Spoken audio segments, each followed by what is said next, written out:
Au titre du ministère de l'Agriculture, des Ressources animales et halieutiques, le Conseil des ministres a adopté un décret portant dissolution des assemblées consulaires des chambres d'agriculture. Le chef du département chargé de l'agriculture, le commandant Ismaël Sombier, a indiqué que l'objectif de ce décret est de régler des dysfonctionnements observés dans la gestion du monde agricole à la base, notamment la non-tenue d'élections pour le renouvellement des assemblées consulaires. Les assemblées consulaires devraient être renouvelées sur la base d'élections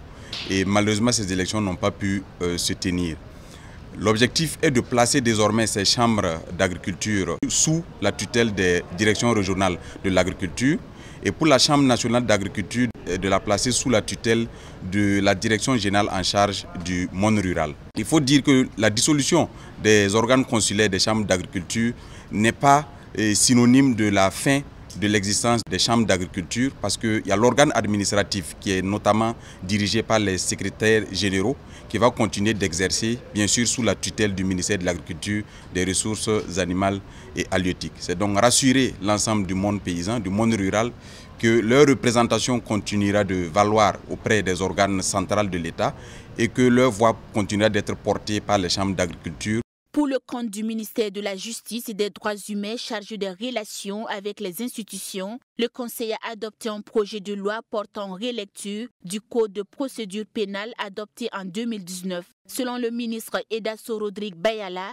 l'objectif est de se conformer à l'ensemble des réformes intervenues à compter du 30 décembre 2023 avec la révision constitutionnelle et l'ensemble des textes dérivants. Ce projet de loi modificatif introduit des innovations qui vont de l'engagement des poursuites jusqu'au jugement. Et au niveau, par exemple, des poursuites, le procureur du Faso, dorénavant, avant d'engager des poursuites contre une personne, devra explorer des mécanismes alternatifs aux poursuites. Il devra, dans un premier temps d'abord, tenter la médiation pénale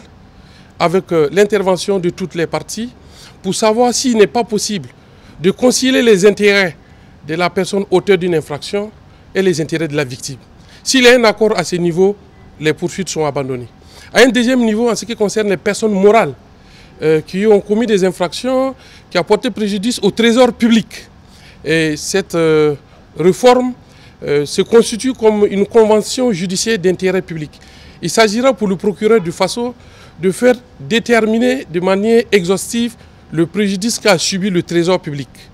et de demander à la personne morale si elle reconnaît effectivement les faits et qu'elle prend un engagement non seulement de payer les droits qu'elle devait payer au trésor, de payer les amendes qui en découlent et bien entendu de prendre l'engagement de ne pas retirer les faits, ce qu'on appelle la convention judiciaire d'intérêt public, et les poursuites aussi peuvent s'arrêter à ces niveaux. Le second décret pour le compte du ministère en charge de la justice est relatif à l'octroi de la grâce présidentielle à compter du 1er janvier 2025. C'est à peu près 1200 personnes qui sont concernées et environ 400 personnes bénéficieront d'une remise totale de peine, 750 personnes d'une remise partielle et 3 condamnés à la prison à perpétuité verront leur peine communiée à prison à temps, selon le ministre Edaso Rodrigue Bayala. Pour lui, toutes ces mesures concourent à la vision du chef de l'État qui est de réduire la surpopulation carcérale et de faire en sorte que ces personnes qui s'y retrouvent puissent contribuer effectivement au développement du pays.